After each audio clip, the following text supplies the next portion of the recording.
look, I know we're going to be talking about the Patriots a lot this offseason, but it feels weird because this man that's on my right, we started off just by a DM on Twitter, and we've talked a bunch, and now we've tailgated together. I've met his family, Pat Lane. He's back on episode 207 of YWC Football Talk. How are you doing tonight? Doing great. 207. Look at this run, dude. Love it. Love to hear it.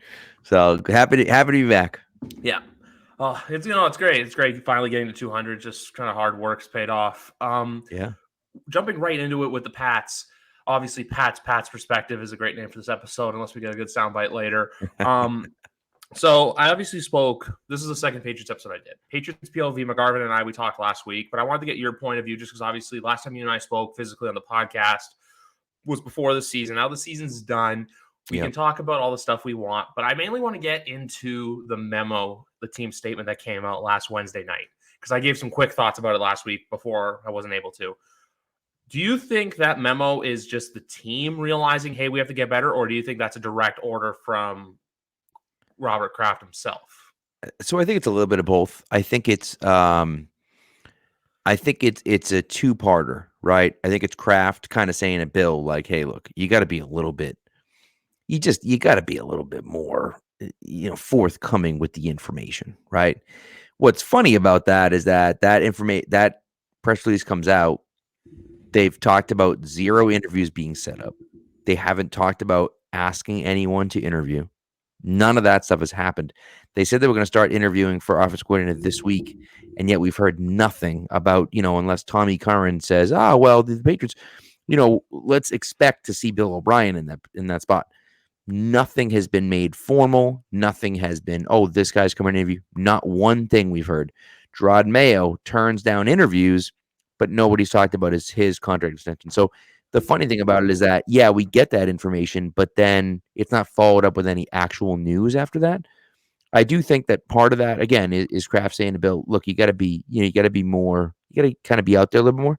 Transparent. I think the other part of it is that Bill looks at it and says, what we're doing is not good enough. Flat out not good enough. So that means that everyone's ass is on the line right now. And so I'm going to do things differently than the way I normally do. So does that mean I'm going to send out some press releases? Sure. I'm going to. Yep. If Robert wants to send out some, I'm going to do that. And we're going to shake some things up. And you're not going to like the way things go. And it's going to be uncomfortable for some people. And I think that's okay. And I think that, Bill kind of understands that too. And look, remember when Bill first got here? He was gregarious with the media. He talked to the media. He learned a lot from his time in Cleveland. He was gruff with the media in Cleveland, and they sucked. And so everyone turned on him. I think, he's not stupid. He knows that the team isn't as good as they were when they had Brady. And so now you look at it and say, all right, I can't have that gruff kind of, don't talk to me about anything attitude, because the people are going to leave if we don't, right? And so I think that you're going to see a little bit more of that from him, I think.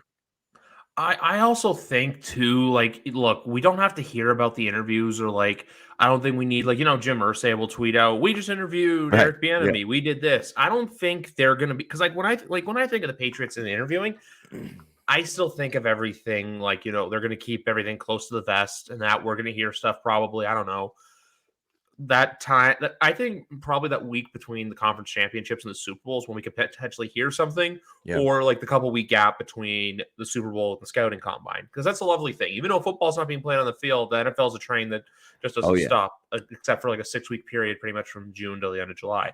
Right. But I'm not too worrying about them hiring stuff. There was someone yesterday who tweeted out, I got to pull up the actual tweet. Somebody basically labeled a flat out game plan of what they want certain positions to be, and I was completely on board for it. I just gotta pull it up. Was that Zoe, right? Was that Zoe talking? I'm pretty sure it was Zoe. It was Zoe through through someone. It was the guy who tweeted it was so it's through Zoe, but I got it from Babs on the mic. He, obviously, if you're a Patriots fan, you know him. Mayo as assistant head coach, Matt Patricia senior football advisor. Which, look, I know I wanted to shoot him. I had many choice words for him this year. I'm not going to repeat on camera, but if he's on as a football advisor, even helping with the defense, I'm fine with it. If Judge goes to special teams, I'm fine with it, because I wanted to see Cam McCord fired, let alone not demoted.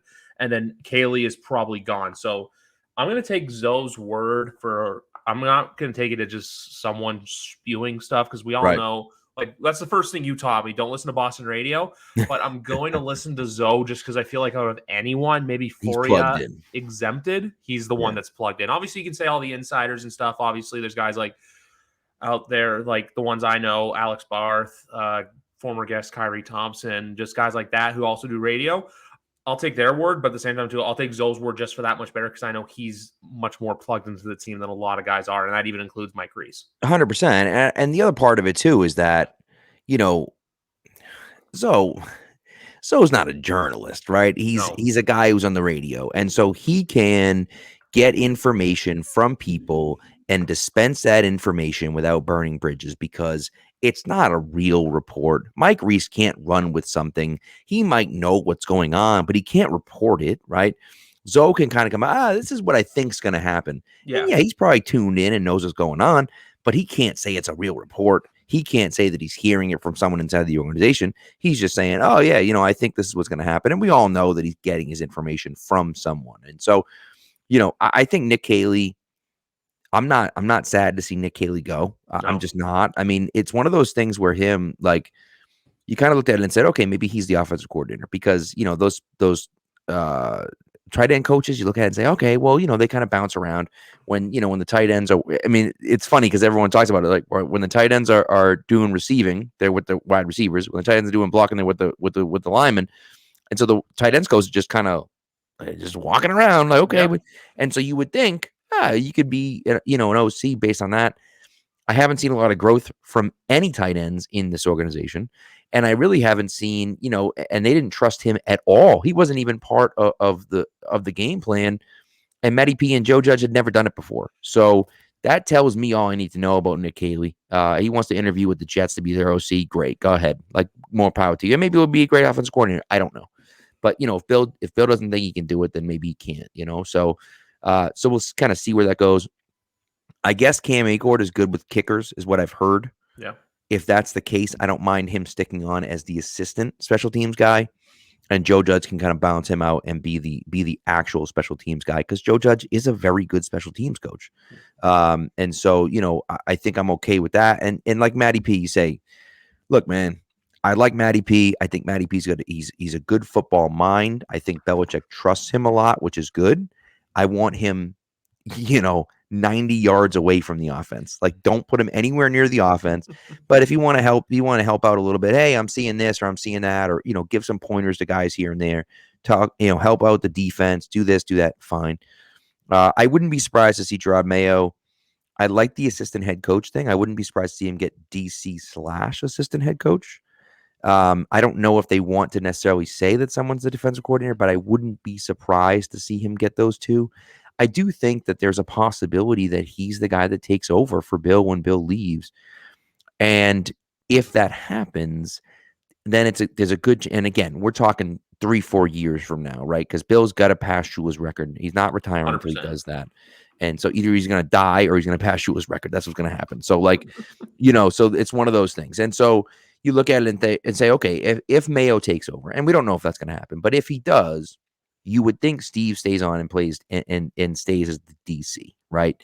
And what you're kind of doing is you're setting this hierarchy for Mayo. And this is why Mayo is canceling his interviews, because they're saying, hey, look, I know right now you and Steve are both here, but realistically, you're here and he's here, right? And that's the way it is. And so telling him that and showing him that and giving him a title and probably a pay bump, I'm sure too, giving him a title to reflect that is important to him, and I'm sure it's important to them as well. And so that's something that I wouldn't be surprised about. I don't mind assistant. I mean, whatever.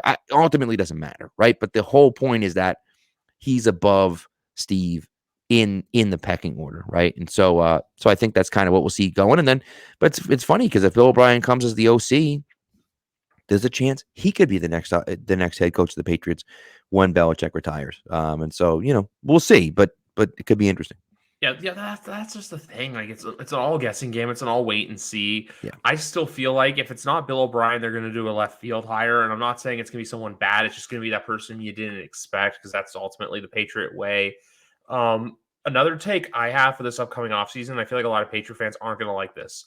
I know we're like top 5 for cap room to spend. Yeah. I don't see them going on a cuckoo spending spree. I think they're going to sign the pieces they need. They're going to try to attract a couple flashy guys, which, look, I'm all in on trade for Nuke. That's my big thing right now. Go try to do what you can to get DeAndre Hopkins. If you can, great. If not, if they get, I think if they get into a bidding war with another team, I think they're going to back out because ultimately, I don't think they want to trade pick 14 for it. I sent out a tweet last week that went kind of, some people were kind of thinking I was crazy for saying this, but the Cardinals hold no leverage when it comes to that trade. If they were to trade, say, pick 46, like a 4th rounder this year, maybe like a 5th next year, and maybe even throw in a player, throw in like, I don't know, Hunter Henry, for example. I'm just saying that because, look, Hunter Henry was a guy I had a lot of hope for this year, but he really was a disappointment. Besides, I'd say the Cleveland game, he didn't really aspire to much. So if you could do something like that, and I also said it too because Arizona, you need a tight end considering Trey McBride isn't anything special, and Zach Ertz is coming off a torn ACL. Right. So you bring in if you can do that for DeAndre Hopkins, great. But if the Arizona Cardinals are going to come saying like we want 2 firsts, we want this, no. That's when you pull out. That's when you pull the reels. That's where I started to look at some of the Denver receivers, like, a Cortland Sutton, a Jerry Jeudy, guys like that, guys like, on the rebound. And even another one that I had in, this guy terrorized us about a month ago, was T. Higgins, just because Cincinnati's cheap. That's a hypothetical because Cincinnati is a cheaper team and they got 2 big horses they got to pay very soon. The only other thing is just to add to all this is as well, when it comes to free agency in the draft, I think free agency is where you see them prioritize the offensive line, and the draft is where you focus on getting a corner. I know there's a lot of great offensive tackles out there in the draft. I just think that, look, the way they develop, like the way Bill knows how to develop corners, I think he's better off going in the draft that route, and then you pay someone to come in and play offensive tackle. So the biggest problem that I have, by the way, before we get into this, kind of an under the radar OC guy, I think could be Chad O'Shea, who was here. And I think, and Phil Perry talked about him on his podcast last week, but saying how he's an interesting blend of kind of that Shanahan offense with the Belichick offense as well. A lot of the kind of same stuff that you've seen the Patriots want to do, he has some experience with. So the best of both worlds. Exactly. So, but anyways, as far as what you're going after, the problem with the free agent market is that what the hell's out there? There's not a ton out there, right? There's nothing for receiver. The number one wide receiver is like Juju, which is like, I don't mind Juju, but my goodness, man, he's got a higher drop rate than Nelson Aguilar. So like, yikes, that's scary. And the other one too, if you don't mind me cutting off for a sec, is Myers. But I still feel like there's going to be a team out there like Chicago who's going to offer him not money that we can't match, but money that we have no business paying him. Well, I'd love Jacoby to stay, but I think there's a team out there that's going to potentially do that. Yeah, I don't know. Maybe. I just think Myers is still a little bit underrated. I think you can get him for a little bit less. I think he's going to end up signing for less than people expect. I think probably somewhere in the like the $4 to $40 million range is kind of what I'm thinking. 4 for 40, somewhere around there, maybe even 5 for 50. But like, I think they're going to make Myers a priority because he's the only guy they have. And as far as Hopkins is concerned, like, they're not getting a first round pick for him. They're probably not even getting a second round pick for him. Like, Hopkins is old.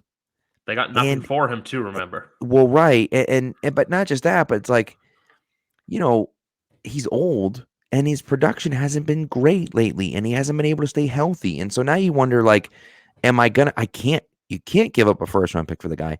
I wouldn't give up a second round pick for the guy. I'd be wary about giving up. If you're just going to end up with like 72, 73 with that pick with Carolina, I'd be wary about giving up, a top 75 pick for him, to be completely honest with you. Now, you trade back say you trade back at 14 and you move back to, I don't know, 20 or something like that, and you pick up a second and a third round pick with it or whatever, right? You pick up a pick later in the third round and now you have some picks to deal with. And okay, maybe I can be talked into it, but I'm not trading certainly my first 2 picks, and I have to be really talked into that third round pick. And I'm not sending Hunter Henry away. I know he had a rough year, but I just think if they're asking for a player in return. No, I understand. I understand what you're saying. To me, I'd throw in a better pick and get rid of Jonnu instead, because he can go. I've seen enough of him. You know what I mean? So, but I'm interested to kind of see where where it all goes. That's the interesting part for me is like, okay, where are they going to spend the money and how are they going to do it? I think they have to make Myers a priority. And I think you have to go out and sign and drafts and, sign someone or trade for someone. And it's going to be someone. Look, I love the idea of getting T. Higgins. I love it. It's It's me. not, It's my it's never AJ going to Brown kind happen. of thing, where the Titans weren't going to pay Right. Brown, so Right. then they flipped him to the Eagles. 100%. I was saying that too, just because the Bengals are going to prioritize paying Burrow and Chase. That's all. Right. Oh no, listen, you're 100% on the mark about that. Yeah. He's going into his last year of his contract. Burrow has one more year left after this one, right? Because he's going to obviously give him the 50-year extension, clearly. Yes. And they might even pay him before that. And so fine. So Burrow's going to get paid. Chase is going to get paid. Can you pay T. Higgins as well while also paying the defensive guys that you have? I don't And know Joe if you Mixon. can. Right. And so it's like now it's like, all right, can we pay T. Higgins? Will he take a pay cut to stay? And he might. He might say, you know what? I don't care. I'm on this offense. This offense is incredible. I have Joe Burrow as my quarterback. I'll take a little bit less to stay here. He might do that. I don't know. But if he doesn't and he's playing hardball with them, they might look at it and say, man, let's cut our losses and let's get, Patriots are offering us, like low 40s pick. Okay, we'll do it. You know what I mean? Like, or they're trading us a second round pick this year and a third round pick next year. Done. Like, we're out of here. You know what I mean? And so fine, we move on. It sucks to lose T. Higgins, but it is what it is. You know what I mean? And so like you have to be on the lookout for that. But I do think it's going to be kind of an under the radar guy. I love the thought about Jerry Jeudy, but Judy's got that 5th-year option too. So he's not going into the last year of his deal. They can still pick up that 5th-year option. And that's what so it gives the Broncos an extra year to think about it. Then again, they're paying Russell Wilson an exorbitant amount of money. Don't have a first-round pick. I don't love Cortland Sutton, so I don't want to trade for Cortland Sutton. I know Judy has drop issues too. It's like a whole thing, right? None of these guys are perfect receivers. You're going to get someone with some warts on him. I think a guy I'd love to have back is Brandon Cooks. I think Cooks could bring something to the table. He's getting paid a decent amount, but you have the cap space. Houston's got zero leverage. You could basically trade a 7th-round pick for Brandon Cooks at this point. You know what I mean? Also has one of my favorite catches in a non-playoff game for the Patriots, Week 3 ironically against Houston, 2017. Incredible. It's everything. It's Ian Eagles' call. It's him. Yeah. Catch, feet, touchdown, and then there's just some random dude that goes up and just pats him on the back too right after that happens. I don't know why. I always think about that. There was 2 names as well that crept into my mind, just thinking now. One could happen. One is very unrealistic, but it's just something there. The first is Michael Pittman Jr. from the Colts, just because we don't know what direction that football team's going in. Yep. And the other one, and this is very unrealistic, but it's something that could happen because I want to talk about this guy in a little bit. But it's looking like if Tom doesn't go back to Tampa, and if the Buccaneers want to offload some stuff. Yep. Number 13 or number 14. I'm just saying, I talked about getting Chris Godwin in 2 years ago. I thought he was a guy that I was always targeting in free agency. So I'm saying those 2 are very unrealistic. I think Evans is like a Buccaneer for life, but someone like a Chris Godwin, I don't think you have to trade the farm to get. Meanwhile, Evans, I think Tampa would ask the farm for. Those are just a couple of names that I thought of right then and there where I'm like, you know what? You could give Jason Light a call to see just like a feel it out. Like you don't have to commit to it, but if they can eventually get into negotiations and maybe make something happen, it's a very dreamish scenario, if you will. I love it. I love both those ideas. I think Godwin would be to me, I'd prefer Godwin over Evans because Godwin kind of does more and he seems more like a Patriots receiver, whereas Evans is kind of that outside the numbers guy, He's also kind of that faster too. Deep threat guy. You know what I mean? And so it is interesting. I think both of those guys could be really good here. But it is, who was the first guy you said? It's Pittman. Holy crap, dude. I mean, if they're doing a full teardown for some reason they're trading one of their young studs, I mean, absolutely. I can't imagine them being stupid enough to do that.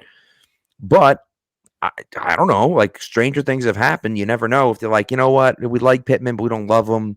Okay, you're going to trade us, 42 for him or whatever the hell the Patriots have. Fine, take him. You know what I mean? Yeah. Like, we've had enough, If that's the case, then hell yeah. You know what I mean? But it just was Pittman in his 3rd year this year? Yeah, he was in his 3rd year, but he's He but was a second round he was a pick. second rounder, so he was going into the last year of his deal. You know what? That's pretty realistic. That's not a bad one, because that is fairly realistic. Where you're going to are you going to let him walk at the end of the year? Are you going to sign him to a big term contract at the end of the year? Your quarterback's probably going to stink this year, and so his numbers are going to take a dip. He's going to be pissed about that. Is he going to want to sign a long-term deal there? Is he going to want to go somewhere else?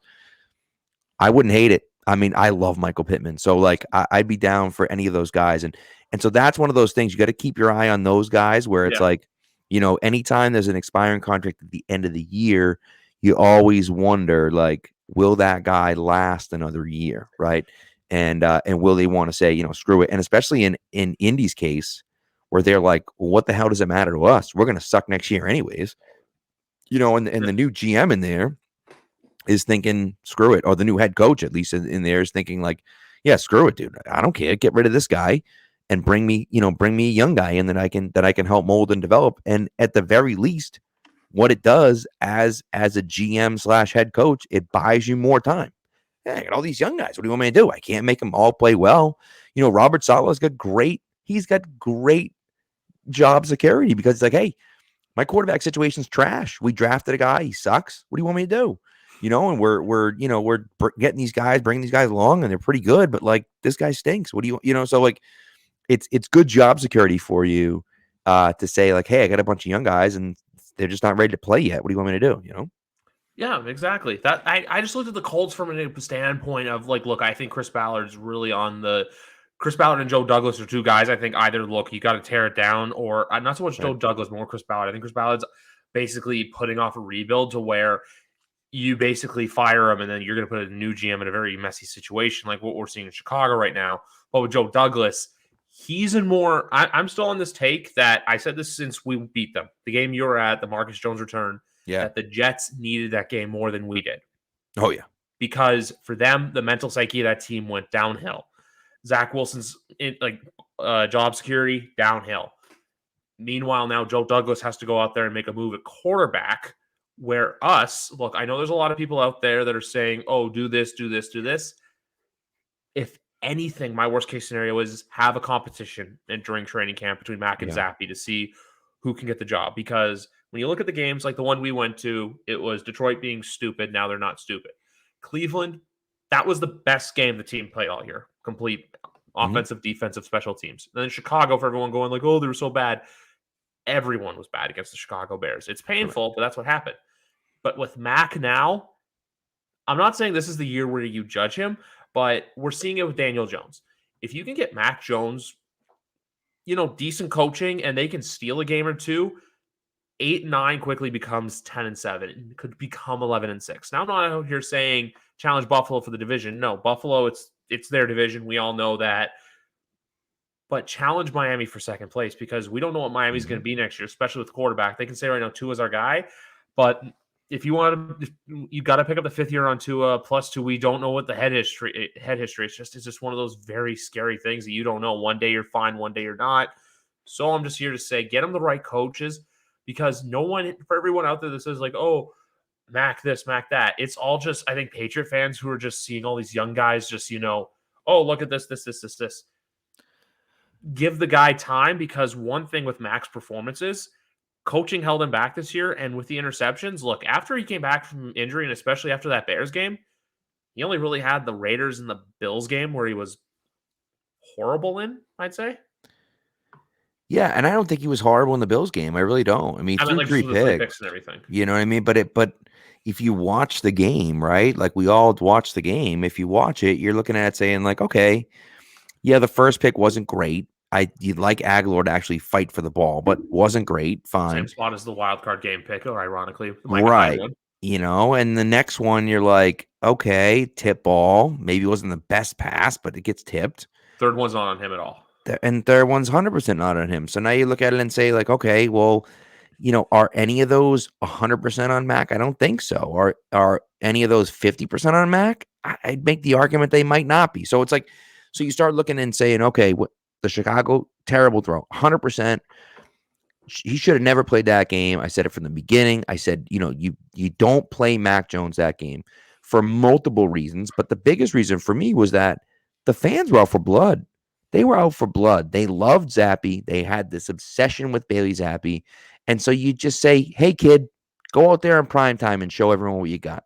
And when he crashes and burns like he did in the second half, we can sit there and say, yep, no, we know he's not the guy.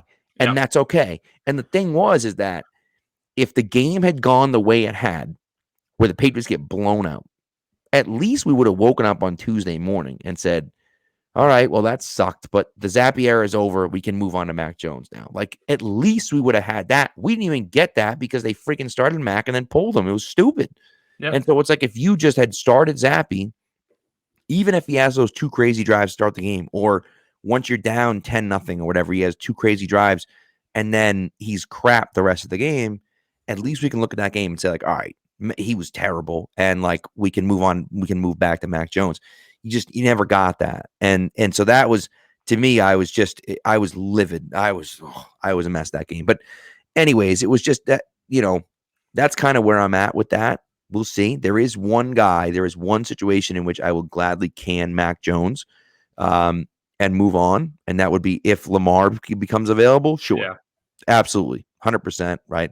I'm not giving up 2 first-round draft picks for Lamar Jackson, but if you're telling me Lamar's available for 14 and something else, and then I can trade Mac and get a first or a second round pick for him, I'll do that in a millisecond. I will do that so goddamn fast. I don't even care. Because Lamar he's a freaking MVP. And I know there's health issues and there's all sorts of other stuff, but like when he's on and when he's healthy, he's an MVP caliber player. Those guys don't grow on trees. And so yes, 100% I'm going after that guy. Will that happen? Is that likely? No, I don't think it is. And so I don't think that matters. All these people that are sitting here talking about, oh, Zappy this and Jimmy G and this guy and no, why are we doing that? Yeah. You're not going to get better than Mac Jones. You're not getting a quarterback that's better than Mac Jones right now. It's not. You're not going to do that. Jimmy G, maybe he's maybe a tick better, but he's a lot older and he's a lot more expensive. That's stupid. Bailey Zappy, maybe he's close. He's already on the team. Just let him, like you said, let him duke it out in training camp and see what happens. You know what I mean? Like any of those other guys, none of those guys are going to be better than Mac Jones. Just not. None of those guys that are available are going to be better than Mac Jones because they're all replacement level players. And so maybe you could upgrade a little bit. Why are we upgrading a little bit? It's stupid. Doesn't make any sense. To me, if you don't get Lamar, you draft another guy in the 4th, 5th round. You take a shot at someone. I don't care who it is. Take a shot at some guy that has freak athletic ability, right? And it sucks that Anthony Richardson, the Josh Allen experience guarantees Anthony Richardson to probably be a top 10 pick. Yeah. So, so you say, okay, Richardson's gone, but you find someone who isn't quite as good, but can do something similar to that. And you just say, screw it. Let's just see what happens. The guy's probably going to suck, but whatever. Draft him in the 5th round and see what happens, That's the kind of thing that I'd like to see. And then when this season's over, is it Mac or was it the coaching? And if it was Mac, now you're like, all right, we got to move on. And, it is what it is, Yeah, that's what I always say. That's why you give quarterbacks the 3-year window. Like we learned that with Josh. We learned that with other guys. Except there's in some cases where guys like Trevor Lawrence and Fields, they're coming on now. They're here. They're arrived. They've done their thing. But the one name that comes to mind, by the way, is Hendon Hooker, but I still feel like he's going to be gone in the 2nd or the 3rd round. He didn't tear his ACL, but I still feel like he's going to go. I also picture a team like the Saints going after him just because he fits more of their mold. Right. But yeah, no, I completely agree because next year's quarterback class is going to be too good too. Caleb Williams, KJ Jefferson, but the Patriots aren't going to be in a position that high because why? Because I always say this, when we first started talking, you and I, 2020 season. That was a bad season. Guess where the Patriots finished? 7-9. Guess where they were picking in the draft? 15. And what my motto always is going forward, why I always keep a glass half full and not glass half empty, is because I know that the team that they can put up right now is better than 2020. I know they're not going to do the stupid mistakes they did in 2020 because there's no game this year, well, maybe with the exception of Vegas and Cincinnati, where a stupid mistake cost them a win. That's not what their MO is, even though I'd say Cincinnati, but then again, that's just a whole nother debate. Right. The way I look at it is we have a competent football team, and the fact too that we were 8-9 with as much as much frustration as we had for the last 4 months, they were still in the playoffs on the very last day of the regular season. Did they lose? And yes, Buffalo eliminated them 2 years in a row. Sure, but this is more about the Patriots shooting themselves in the foot for the 18 weeks rather than just having one bad game against Buffalo. Like, look, we went into Buffalo knowing we weren't going to win, especially when DeMar woke up, especially when everything else happened. We were like, we're not going to win this game. We know it. It was, I know people like to say the NFL scripted and rigged, but it's just look, the way that certain things happen, it's just like, yeah, it's not going to go that way. But then when you look at it, this team's going to be competitive next year. This team's going to be like, if you had to give me a range right now, I'm still going to say they're going to win 8 to 11 games. It's just a matter of where do those wins come from, and does your offense play better? Because I think you have to steal a couple games or two. Because look, they're playing the NFC East next year. They're playing the AFC West, 2 of the tougher divisions in football, and you're going to have to go in and steal a couple of games. One of which, by the way, I'm calling it right now, will be on Thanksgiving. I think they get the 4:30 game, and I think they get the 4:30 Dallas game, just because it's possible. Well, think about it. Like, who else? It's either us or the Jets are going to put in that spot, and the Patriots are a bigger draw than the Jets. Yeah, no, you're not wrong. I mean, it's going to be interesting to see what they decide to do, because Patriots playing last Thanksgiving too. It's like, do you want to put them back to back Thanksgivings? And they could, but it would be an interesting situation if they decided to do that. I think that when you look at some of the depth that they have, some of the young guys that they have, you see what Bill has done as far as replenishing the talent that was there. And unfortunately, at the end of Brady's tenure, he took a lot of swings because he figured, we're here, we're getting close. I need some real playmakers. I need some guys that are going to be able to come in and make an instant impact. So he drafted guys that he thought were going to be able to be guys that could be great, and they weren't, and it failed. He missed big time with Isaiah Wynn and Sony Michel. But the thought process was, I need a tackle, maybe not this year, but certainly next year. So let's draft one. I need a running back right now. So let's draft one. He drafted the wrong one, and so it sucks. And this has become a consistent issue where now you look at it and say, okay, 2013, you draft the wrong wide receiver. 2006, you draft the wrong wide receiver. 2019, you draft the wrong wide receiver. 2022, I mean, it's pretty hard to argue you didn't draft the wrong wide receiver in 2022 as well. And we'll see what happens with Tyquan Thornton, but it's pretty hard to argue that, George Pickens wouldn't have been a better pick than Tyquan Thornton. Now, maybe they were scared off by some of the off-field stuff, let's say, from George Pickens, and some of the on-field stuff, frankly, from him too.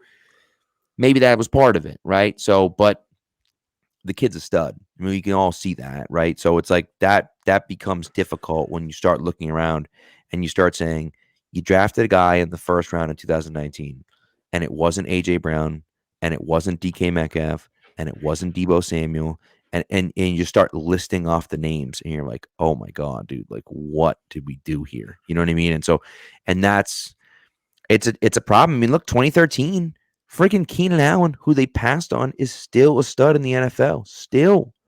If they had drafted Keenan Allen in 2013, think about how good their team would be if they had drafted Keenan Allen. So that's the stuff where it's like, if you miss on those guys, and unfortunately, those are the ones that get noticed. The ones that get noticed, that don't get noticed, are the Dietrich Wises, who took 5 years but the Christian Barmores and the Kyle Duggars. The people don't talk about those because they're not sexy positions. They're not. They're not the quote unquote skill positions. And so it's like, you don't get credit for those guys because it's like, oh yeah, you drafted Cole Strange at 29. He looks like he might be a future All-Pro. So who cares? He's a guard. People don't care. And it's good for the Patriots, but people on the outside look at it and say, well, you drafted a guard in the first round. Who cares? You drafted a guard in the first round. And the biggest criticism for the Patriots was, well, yeah, I mean, like, sure, he's going to be a good player, but like, why'd you draft him? And it's like, well, because he's going to be a good player in a position they need. You know what I mean? It's just not like there's any other crazy guards. It's not like they passed on Creed Humphrey, for example. Right. So it's one of those ones when they drafted him, it's like, yeah, it's plausible. Like, I still remember in 2020 getting told, like, by Giants fans, like, oh, the only reason they drafted Duggar is because McKinney was taking literally a pick beforehand, when I'm like, both are looking like really good picks right now. Xavier McKinney's really coming to his own in New York, and Kyle Duggar is great defensively for us. Like, it's one of those things too where everyone started saying this, where it's like, hey, you got to start scouting Division II schools. You got to start looking at these guys, because even though they come from a smaller school, these guys can still ball. Like Kyle Duggar's field awareness, just everything like that. So it's just like, even that draft too, Michael Owenu in the 6th round. I know we whiffed on the kicker and the tight ends, but like, look, it is what it is. And then just going back to what I said earlier, do you agree with the whole, if they pick, say if they stay at 14, do you go corner there? Do you go offensive line? Do you go receiver? Like, what are you thinking? Because like, the more I thought offensive line at first, but I'm thinking corner just because I know this is a very corner rich draft. Yeah, and it really just kind of depends on what you want. Now, obviously, you got to decide what's going to happen with John Jones. You know, because you got to make a decision on him. I don't think that impacts whether you need a number 1 corner or not. You don't have one, and you're probably not going to get one. Yeah. You know, and so your 2 biggest needs are tackle and cornerback. And so my thought process is whichever one is better, you take. Right? If you got a stud corner there that you feel like you can't pass up on that guy, you take him. If you got a stud offensive tackle, which, you know, you listen to some of the guys, and Mike Renner was on with Phil Perry, and he was saying, like, you know, I'd put the number 1 and number 2 tackles over the last like 3 years over all these guys. And so it's like, well, the tackle class isn't quite as good as you'd want it to be. Then I was thinking, oh, Jack Conklin will be available. Nope, he gets an extension. Yeah. Okay, great. All right. Now so you don't know who's going to be available. And so you might be forced to take a tackle, which is not the situation you want to be in. You don't want to be forced to take a guy. If anything, I'll take if there's a stud top flight number 1 corner, I'm 100% taking him. 100%. You don't have a choice. And yeah, if it's Joey Porter Jr., if it's someone else, as long as his dad doesn't come along, you know, if it's whoever it is, right? You got to get that guy because they need it. Because you could see it every time they played an M1 wide receiver. They don't have anyone that can match up with those guys. I love Marcus Jones. Everyone that knows me knows I love Marcus Jones, but he can't match up with T. Higgins and Jamar. He can't do that. He's 5'8". Like, that's not him, you know. And he can do some things, but he can't do that. Jack Jones is 5'10". 5'11". Like, he can't match up with those guys either. So you need one of those guys, like a real guy. And so, what'd you say? A dog. Right, exactly. And look what the Jets, they drafted Sauce Gardner. All of a sudden, their defense is fantastic, and they have a good defense anyways. But like, Sauce Gardner goes from a rookie, he's like one of the best corners in the league as a rookie. And so if you can get that guy, it changes your entire defense. I think if one of those guys is available. Right. And that's the thing. I mean, I love Stingley anyways. And so, like, if you can get that guy, then it fixes so many issues. And as good as the Patriots front 7 is, if you get that number 1 corner to go with it, forget about it. This is a top 3 defense in the NFL. Yeah. Which means, like, if your offense can then play like decent, that's why we said if this offense was league average, this team is in the playoffs, and they're playing 2 days ago or 3 days ago or last night. Speaking of last night, obviously, look, we saw what happened with Brady. Yep. Because for us it's different. I know obviously a lot of people like say, oh, this. Like, look, we saw the kid grow up. We saw the kid do this. The guy's the reason why you and I are talking today, for the love of God. Yep. When it comes to Tom Brady, where do you see him? Do you see him staying? Do you see him going somewhere else? Do you see him retiring? Like, what do you personally want to see happen? I can't imagine he stays in Tampa. Maybe he does, but like, he has a no tag clause, which means he can sign wherever he wants. Yeah. And if you can sign wherever you want, I don't know why the hell he'd stay in Tampa. Tampa's a complete disaster. They're a mess. And I know that some guys got hurt, but like, they're a mess this year. And I picked Dallas to win that game because you could see it. Tampa sucked all year long. They sucked all year long. And it was like, okay, Brady can only take you so far. He can't do it by himself. And, you know, and that's what he had to do with this team at times, was do it by himself. And that team was a complete disaster. If I'm him, I'm hightailing it out of there. Maybe he stays in Florida. Maybe he stays in Florida, goes to Miami finally. Maybe he goes to New Orleans. Maybe he goes, Matthew's out there on the podcast. Maybe he goes to Detroit. That offensive line is stacked. That offensive line is stacked. Such an underrated offensive line. You have the Sun God over there. Maybe they trade their first round pick to Vegas for Devontae Adams, and now all of a sudden you get the best offensive football, with DeAndre Swift and Jamal Williams in the backfield. And again, I mean that's crazy talk, but like Yeah. I don't know, it's possible, right? And so like he could go anywhere. I think he'd be stupid to go back to Tampa. I can't imagine, and I know at some point you got to hang him up. At some point you got to hang him up. I get it. Yeah. I can't imagine he wants his last game to be that game, because let me tell you something. Dan Marino's last game was a game just like that, where Jacksonville beat him like 67-0 or some crap. Like it was like 33-6 or something in the wild card round. And it was like, bro, what are we doing here? Like, that's an embarrassment. Brady, I don't think Brady can leave like that. I don't think he's wired that way. I think he's going to play one more season, and I wouldn't be surprised to see him go somewhere else. I don't know. I wouldn't stay in Tampa. They're a mess down there. Yeah, I definitely think he's gone from Tampa. It's just the way he walked off the field last night, like with his parents right there and everything else, kind of like it gave me that same sort of vibe that we saw when Breeze retired 2 years ago, where it was like, I know there were rumblings to that, but I feel like with him, you're not going to hear anything. And I also said that about this year that he only came back just because there was the reports that came out early about him retiring and everything like that. I feel like if he goes out, he's going to be the one to announce it. It's going to be like, when JJ Watt signed with the Cardinals and when JJ Watt retired, you didn't see any reporters break it. You saw literally him on Twitter working on a Cardinal shirt. And then you saw, hey, it's my son's first game, my last game at home. So I think you want to see him go on his own terms. It's just when I look at Tom, besides a goofy scenario, I can't see a world where, like, I know they were saying, like, besides San Fran, but I don't think San Fran's going to happen. I know everyone's saying, oh, but he was taking pictures and stuff. And I feel like everyone forgot. He's a Bay Area kid, right? Grew up going to Niners games, and he's just taking pictures of all these memories because it's his childhood team.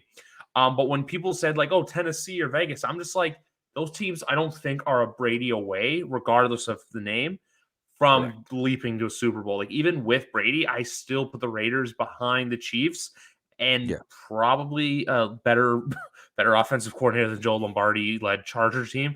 Right. So that's how I look at it. I kind of look at it and also too from a selfish standpoint, I just don't want to see him become half of the quarterback that we're used to. You want to see the greatness. I just don't want to see him just getting desperate and going out there and chucking it around. So if he walks away, also too, I'm not going to be sad about it because look, I wasted my emotion on it last January when that stuff came out, which I'm glad that I found out on my own and not someone texting me about it because I would have hated myself for that. But that's just the way that I look at it, where I'm like, I'd rather see him go now than wait. But if he comes back next year, I completely understand, just because he wants, even if his team doesn't make the playoffs or they lose in the playoffs, he wants to go out on a game like what happened last year with the Buccaneers going out losing to the Rams in a close shootout. So I can see that happening, because if he goes out as that's his last game, I just don't think that would sit well with him. So in the end of it, I'm going to say he comes back, even though I don't want to see him come back. No, I get you. I get it. And the other part of it, we talk about, the Raiders.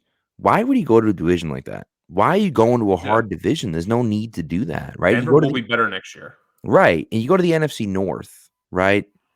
Rodgers is tailing off. The Packers weren't great. Yeah, the Vikings are fine, but is he afraid of Kirk Cousins? Please. Like, let's be serious. He also goes to a dome and adds years to his life, there, because they have a dome, right? Being coached by a psychopath. The Vikings have a dome, right? And so it's like now you start looking at it and saying like, hey, we got I'm going to have 2 games that are probably going to be cold outside, but like the rest of them are going to be dome games. I mean, come on now, like that's a cakewalk, right? And he needs to go somewhere with a good offensive line. Yeah. And that's what you get. That's one of the reasons why Detroit makes sense. Again, is it going to happen? Probably not, but it would be cool to see. Again, it's a situation where you have the choice. You can choose where you want to go. The ball's 100% in your court. You can make that decision. No one's pushing you to do it. My hot take about why he retired and unretired, and I have zero information, don't know anything about whether this is true or not, but my thought process is that he originally retired because he knew that he had marital problems. He said, okay, Giselle, fine, you win. I'll retire. We'll fix things. And then when he realized that things couldn't be fixed and they couldn't figure it out and they couldn't work it out, he said, well, screw it. I want to play anyways. I'm going back. Yeah. Right. And I, again, I don't know if that's true or not, but like the divorce stuff came out soon after he went back. You can't, I don't care who you are, you can't finalize a divorce in a week. No. It just doesn't happen that way. Right. And so, did he retire to try to salvage something and then realize he couldn't in those few months, in the month and a half that he was retired? Or did he retire and say, you know what, we're going through this messy breakup.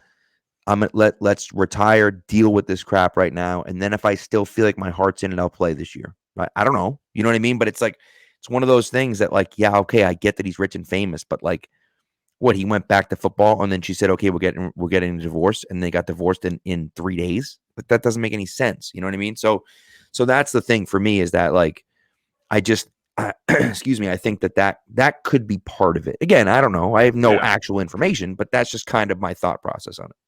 It's just everything kind of seems too good to be true in that sense, where it's like, hey, realizing that, hey, marriage probably isn't going to work out. So yeah, I'll go back and play football, when the point of retiring was to try to fix things. Because I think if he fixes things, he probably stays retired.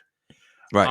To ask you another fun question, since you're obviously there a lot more than I am, how are the renovations coming at the stadium? I know you don't see inside the physical construction, but how are things looking compared to like the photos I look at when it's still all the cranes in the north end zone and all that stuff? It's gonna be incredible. It's gonna be incredible, and there's still a ton of cranes there and stuff. But they have the outer structure. They got some of the glass panels up. They got some of the beams up for the lighthouse.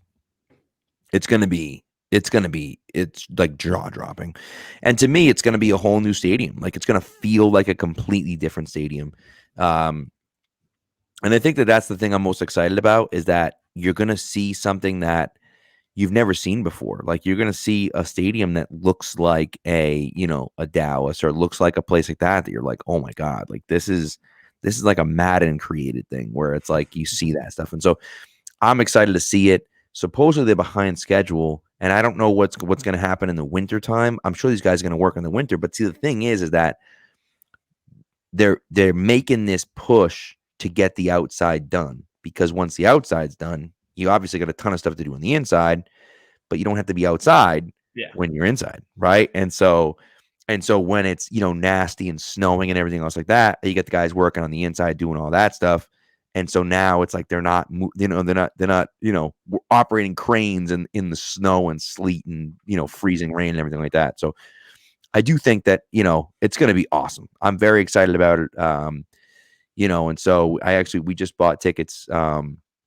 We just bought tickets to the Monster Truck Rally there, which I'm excited about. So I think that's in early June or May or something like that. So we'll see kind of where construction is once that happens. So. And be inside the stadium for that, which would be cool. So nice. So like, I remember it too. I just feel like how you go in and everything's very different. Because I remember we walked in, we go up the one side where it felt like a very like kind of like a detoured route to get in the stadium, and it was all gravel and stuff like that. Like, even now I'm looking at the one photo I showed you earlier of the little mural of the DraftKings Fantasy Zone. So it was just stuff like that. Because even too, I've been seeing a lot of people's who, how there's crazy people out there. Like, there's some girl who did like all 32 games in like, I think, a 70-day period. That's wild. And like someone who did like every single Monday Night Football game, and they literally rate Gillette low because of where it's located. And they're like, oh, getting there and that was bad. And I'm like, am I the one that had a good experience? Because that train, which Foxborough Station, I feel like I know Boston's commuter system well. Like, we literally took the train from Foxborough to South. We got off South. We took the T back to North.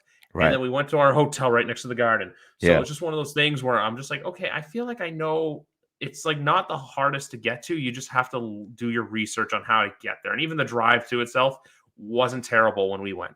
Right. And I think the hard part for people is that you expect, you see like the other things, like, all right, you're like, okay, well, Chicago is in the middle of the city, right? Yeah. All these are in the city, right? Well, the Patriots isn't in the city, and it's in the middle of nowhere, right? It's right off of Route 1, right? So you're like, what the hell? Like, where's this? And so, yeah, it's a little jarring when you're there.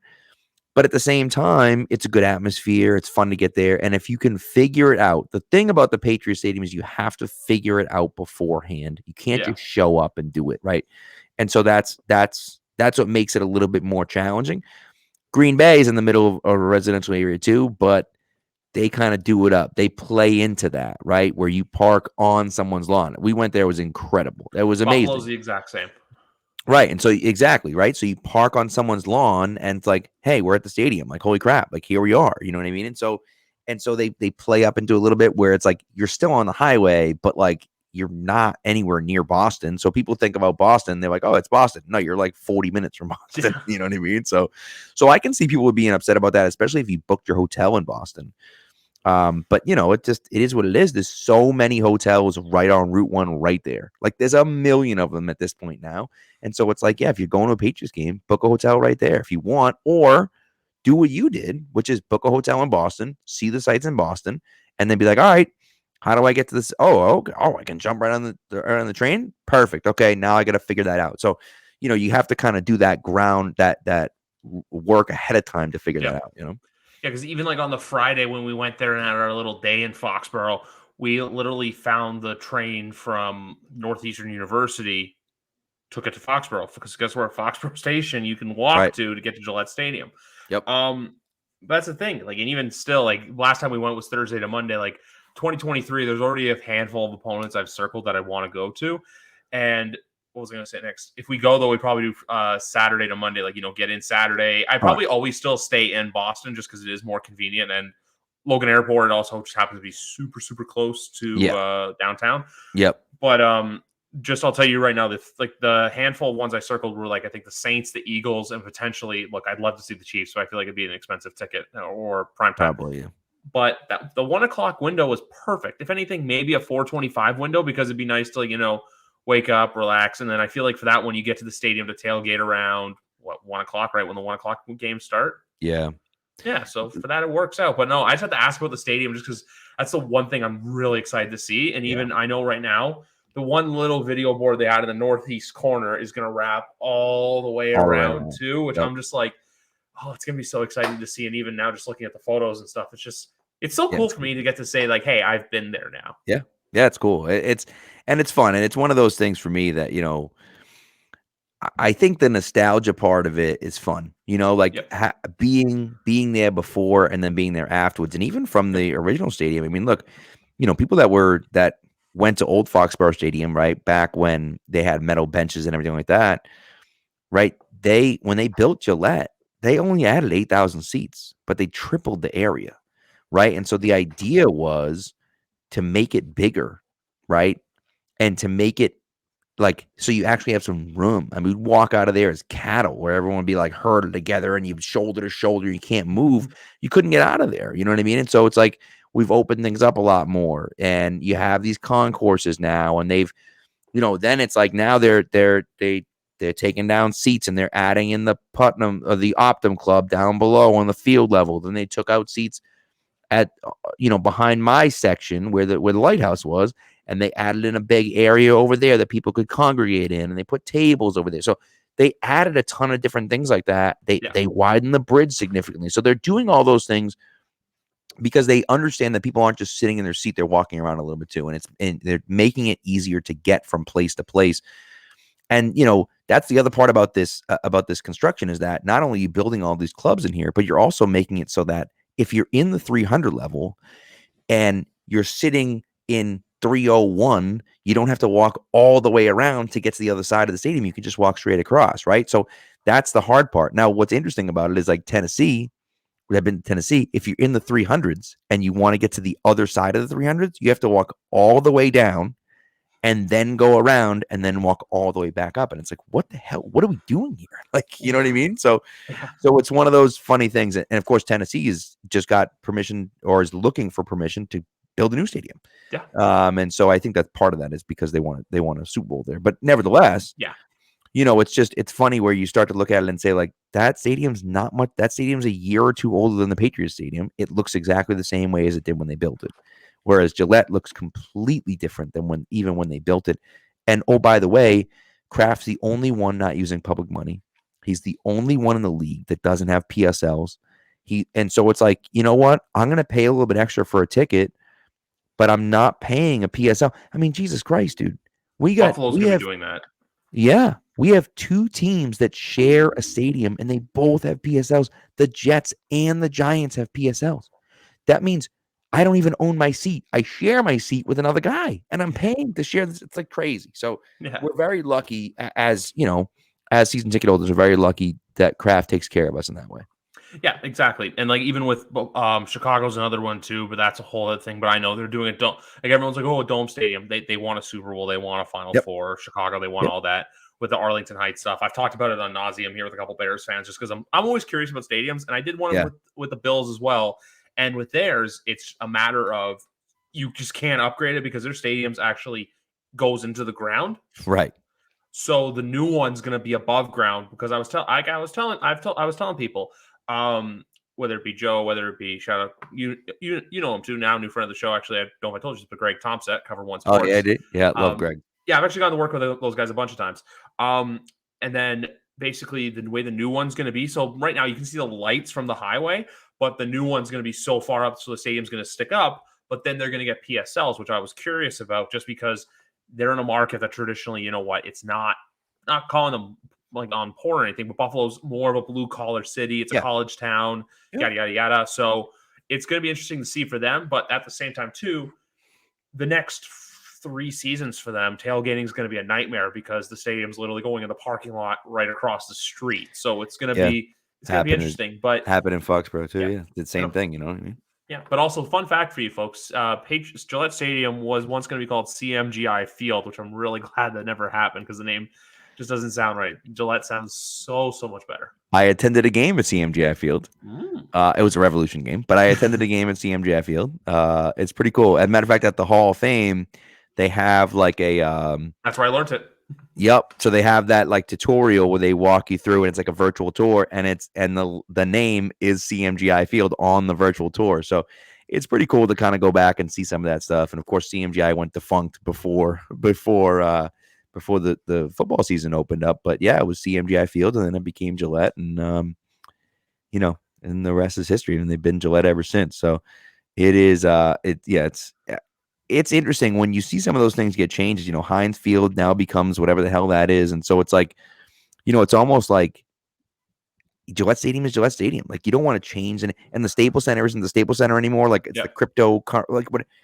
It's like, no, dude. Like, it should be it's the Staples Center. I don't care what it's called. It's called the Staples Center, right? Like, whoever's paying for that lost money because everyone's still calling it the Staples Center. No one's calling it whatever the hell it's called. You know what I mean?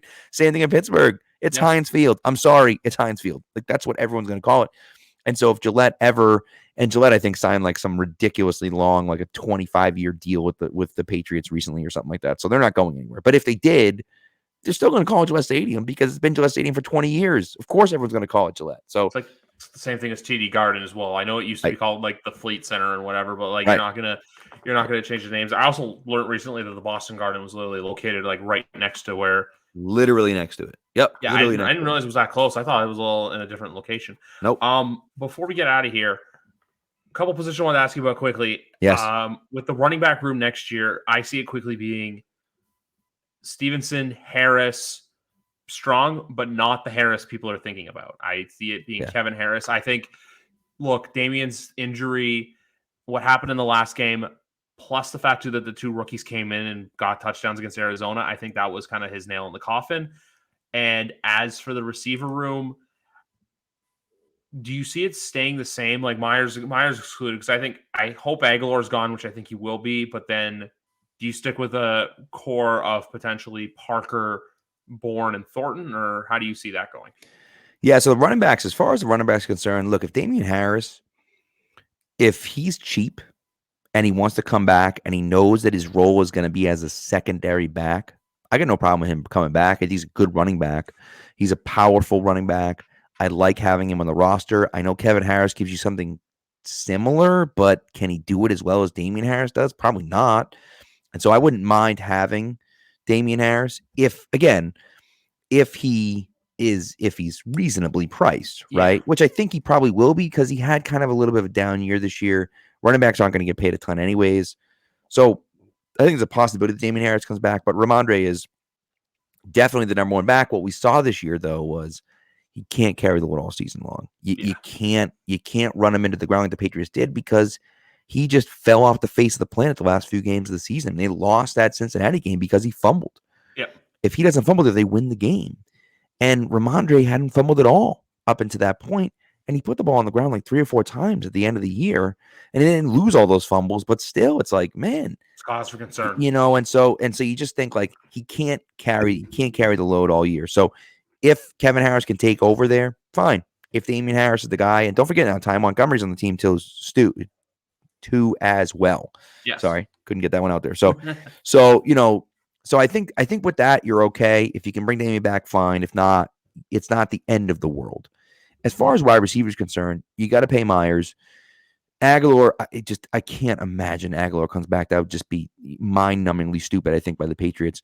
Yeah. And then, are you going to use Bourne? Do you like Kendrick Bourne? Are you going to move on from Kendrick Bourne? I don't know. Is he in the doghouse too much that you figure, no, screw it, we're starting over? I don't know. I think Parker. Yeah, and that's possible too, right? That's possible. I think Parker's a guy who has to stick around. I think you saw enough from him. He developed that chemistry with Mac Jones. He developed chemistry with Billy Zappi as well. You saw it kind of come along later on in the year. But he's a number 2. He's a number 2. I mean, that's definitively a number 2. And Tyquan Thornton, I think you saw enough from Tyquan at times that he can be better. Now, he has to improve his play strength because he's weak and he's little. And so he has to improve upon that, which he can do in an offseason, I think. And not break his collarbone in the preseason. Correct. Yes, correct. And so I think that that's part of it. But, yeah, I wouldn't move on from any of those guys. Trey Nixon's coming back as well, my guy. Mm-hmm. Christian Wilkerson, who was on IR, he's coming back. And so you start looking at it and saying, okay, well, we have some guys, and those are depth pieces, of course. But you have some of those depth guys. Do you take a shot on a guy early on? Probably not at 14. No. But, I don't know, if you trade back and you get a second-round pick, do you use one of those second-round picks on a wide receiver? You just might. You can't have enough wide receivers out there. I don't think there's anyone really out there in the market that you're going to want. So, to me, and by the way, I love JSN, but I don't know how he's like Jacoby Myers. He's, you know what I mean? It's just he's not a burner. Excellent route runner. Not a burner, kind of does the same thing that some of your other guys do. To me, it's not a fit for the Patriots. It would be a fit for the Patriots if they had no one. They just have guys. For Lad McConkey. Who? Wait for Lad McConkey, the kid from Georgia this year. Okay. All right, see, there you go. I only say that because he fits the mold of a Patriot, and he's a sophomore right now, and he's from Georgia. Right. If you look at his film, he did some pretty cool stuff in the national championship game. I like it. So there you go. Yeah, and then the other thing, too, when I look at this team, I thought Damian Harris was always on the way out, but I think if he accepts his role and, takes a little bit of a pay cut, if he stays, great. If not, it is what it is. Right. The only guy I think for sure is gone is Isaiah Wynn, and I say this because I mean it. For the love of God, can we see Ronnie Perkins on the field in 2023? I think you have to play him. There's if you're going to not play him, you should just either play him or cut him. Yeah, play him or cut him. Yeah. I think he was on IR this year. He was, but I just want to see. Right. I want to see him play. I agree. Well, look what happened. Defense. Look what happened with Penny Jennings. Jennings gets on the field, and all of a sudden he's a contributor, right? And so it's like, are you going to see that level of contribution from Perkins? I don't know, but Perkins, I can tell you, was the only edge defender who had, a PFF grade of 90+ against the run and the pass, and so that's pretty good. So maybe he could be something. Now maybe he isn't, but maybe he could be. And so you kind of took a shot at it. You see what you can do, and of course. He's got to be healthy to get on the field. But, yeah, give him a shot and see what the kid's got, Yeah, because if you look at it, if Mac plays well and if he gets to the field and can be a contributor, that means that the first 4 picks of the 21 draft, Bill hit home runs on all 4. Yep. So, with that being said, and if we want to learn more about Jackson Smith and Jigba, you can consult your local library, or as I like to call it, Keegan Stiefels' Twitter. Stiefels' Twitter, excuse me. Sorry, I can't believe I just butchered his name. That's all I want to say because I know Keegan's a big Ohio State guy. That's all. Oh yeah. Yep. He's not as high as on JSN than he was on Olave, but he was damn right about Chris Olave. So. I know. I wanted Chris Olave in New England, but I'm glad my dad gets to enjoy him in New Orleans. Yeah. But anyway, that's going to do it here for episode number 207. Pat, it's a blast getting to talk to you as always. We'll talk more during the draft. And with you mentioning Mike Renner, it also comes into my head because I realize now I need a new draft podcast because guess what? Tailgate no longer exists. I almost called it 2-for-1 drafts. That's I how know. long I was listening to those me guys. too. Yep. Yeah, I need a new draft podcast because I need to know those guys not like the first rounders you all know, but like the second, third, fourth, fifth, like the day 2 and day 3 guys, so that when they're drafted, I can go, I know exactly who you are. Yep. I'm on the lookout too. So you let me know if you find one. I'm on the lookout for those. And there are some, but you gotta find like the one. I loved Tailgate because I loved the way they worked through things. I loved the chemistry they had together. So I'm looking for that one draft podcast. And of course, I'm sure you'll be doing draft content. We'll be doing draft content at Pat's Pulpit, but it's not quite the same. You got to need those guys who live, breathe, and die rookies, and prospects and whatnot. So yeah, if you find one, let me know. We'll do, and I'll let the rest of you guys know. But like I said, 207, that's going to wrap it up for here. Join me for tomorrow night, guys. The Lorenzo brothers are back. We're going to get ready for the divisional round. And that's one more thing I'm going to ask you. Quick, rapid fire. Chiefs, Jags. I think we're going Chiefs. How we go there? How do you Yes, Chiefs, perhaps Jags, perhaps Jags points, maybe. See, with the next game Saturday night, I like that. I like Eagles to win, but I like the I like the Giants on the points. What's the points on that one? 5.5? 7. Oh, 7. Okay. Yeah. And then Bengals, Bills. I want the Bengals, but I just think the fact that they're already selling tickets for that neutral site game, I can see a world where I think we're going to get Chiefs and Bills in the AFC Championship. And then I want to see San Francisco, but I just have a feeling Dallas is going to win. I don't know why. There's just something in me telling me Dallas is going to.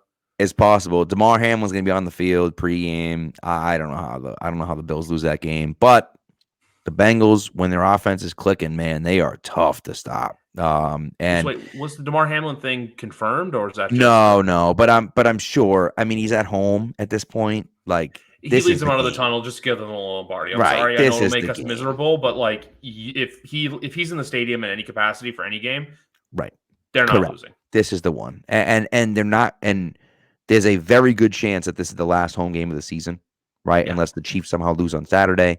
And so this is the one, and it's against Cincinnati. Like, come on, dude. Like, that's, so it's kind of poetic in that way. I do think Cincinnati has a shot. I think they do. I think they really do. Their offense is ridiculous. Their defense is really good, a lot better than people give them credit for. And Buffalo got carved up by Skylar Thompson. And so I don't know. And listen, man, if Jalen Waddle can catch the ball, the Miami Dolphins may win that game. And so that doesn't mean anything, of course, because you win in advance. But still, it gives you a little bit of pause. That doesn't mean that the Bengals are going to win. But I think that anyone that's saying, "Oh, the no shot," no way. That's crazy. The Bengals have a chance to win. They have a good chance to win.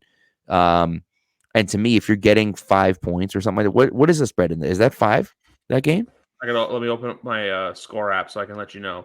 There you go. So the spread. So it's 8.5 for Jags and Chiefs. It's 7.5 for Eagles, Giants. Yep. 3.5 for San Francisco, Dallas, and 4.5. Yeah, Bills I'm taking the points 4.5. I just think it's gonna be close. I think it's gonna be a tight game, and I could see them losing. I mean, I could see them losing and the Bills scoring a touchdown late in the game to take an 8-point lead or something like that, 8 or 9 point lead, and then you wind up losing that way. But I just think it's gonna be a close game, and so that's going to be interesting. I will tell you, I did money line, spread, and over-under all weekend on Tally Site, 14-4 for the 6 games. So I was pretty happy. 14-4, I was like, okay, that's pretty good. Welcome to the community of degenerates. Yeah. And now the problem is I got to put money on it, but my secret is don't put money on it, and you'll be better at it. I'll be better at picking games that I don't put money on it. When I put money on it, I'm the biggest mush on the face of the planet. So I can't. So, it's like I tell people I'm such a big mush that I would bet against the Patriots so the Patriots would win. But then the universe would know that I bet against the Patriots because I want the Patriots to win. So then in turn, the Patriots would lose and I'd win my bet and the Patriots would lose. And that's how big of a mush I am, that the universe is like, no. We'll let you win money, but we won't give you happiness. Do they have a date, by the way, set for legal gambling in Massachusetts or not yet? They do not. They actually pushed it back to like 2024, I think, or late 2023. to kind of get the apps rolling and stuff like that, which is annoying. It's just stupid. It's like, what are we doing? Like, it's just, I don't even care. I'm not even a gambler. And like, I probably would throw some money down here and there, but it's like, it's so dumb. It's just so dumb. We could make so much money. Like, it's crazy. And we have Plainridge casinos right there. And you know what I mean? Like, it's right there. It's right in the stadium. You throw a sports book right in there. They'd make a killing in that place. And they just don't want to do it. And it's like, it's so stupid, And so it drives me crazy. Meanwhile, we have 2 casinos in the state. And it's like, well, that gambling's okay, but sports gambling isn't. Stupid. It's just dumb. So it's the weird frowned upon thing, but then you realize how much money it'll make the state, and then that makes all the problems go away. For Charlie Baker and them, just look at what New York has done. They made over $1 billion. It's just goofy. Right. You know what? We'll do this again sometime soon. We'll talk because you know why? There's always Patriots football to talk about. I don't care if the people hate it. It's our team, and we're hoping for the best because 2023 is going to be a better year. The Patriots are that team. Even number of years, they suck, but odd number of years, they rule the league. Talk to you guys later. Have a good night.